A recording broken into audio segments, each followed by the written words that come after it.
Assassin's Creed is really about history and credible world. We're playing with a history that is, without trying to spoil things, extends back, anywhere from 80 to 100,000 years from today and extends as far into the future as, we have time to make games. Two specifics about Assassin's Creed. The first one, it's a huge universe spanning across many different mediums with many different characters, events, locations.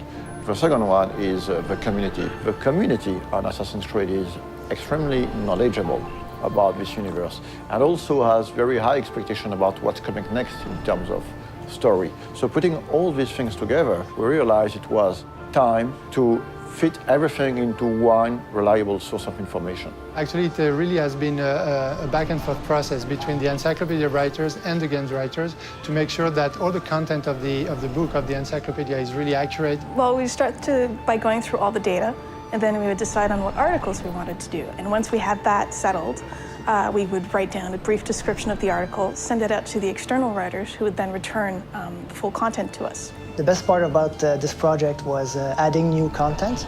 Every time you get a chance to work on a brand like Assassin's Creed, it just makes your day, We are covering and unveiling a lot of information on characters such as Altair, Ezio, Desmond Miles, Subject 16, but also new assassins such as Shao Jun. One of the very first challenges was dealing with so much data. Assassin's Creed has been around for a while and has a wealth of information from both the story standpoint within the game universe and just history in general. So going through all of that and figuring out what might be most interesting to put in the encyclopedia was very much the first challenge that I encountered. The franchise isn't defined necessarily by a single character, it's defined more by these institutions. So we have the option of moving in and out of different historical periods, different geographical locations, different individual important events throughout human history. And so we have a wide variety of options, a lot of different material that we can mine for ideas and stories. Imagine this project as a huge puzzle with thousands of different pieces involving a lot of different people. We have tools to track all the narrative threads that we're creating. So we have database, we have Bibles, we have some visual guidelines. So my main role is to make sure everything fits together.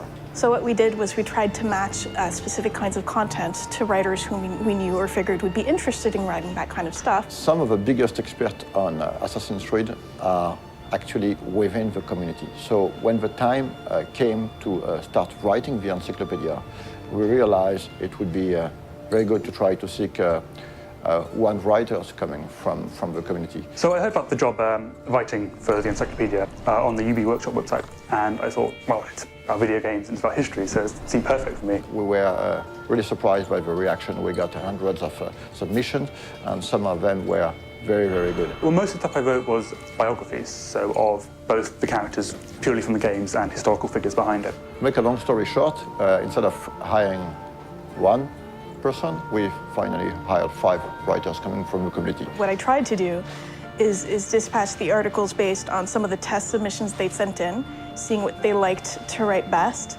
and then we kept it contextually similar. We try to minimize the risk of bad overlapping and maximize the opportunities of cross-referencing. As for the design aspect of the encyclopedia, we worked with a local agency called Double Echo. They were crucial to the creative process. For example, during earlier discussions, we decided to only use production concept arts to illustrate the encyclopedia, as opposed to 3D renders or marketing assets. The role of concept art is very important in the conception of a game. During the early stage of conception, we work on very high-level concepts. So it's about a silhouette, a mood, skylines of the city, treatment for the characters, colors. It's quite remarkable how much of the stuff does have its ties to reality and things that really happened. And I'm pretty sure that readers will discover some really interesting and new information.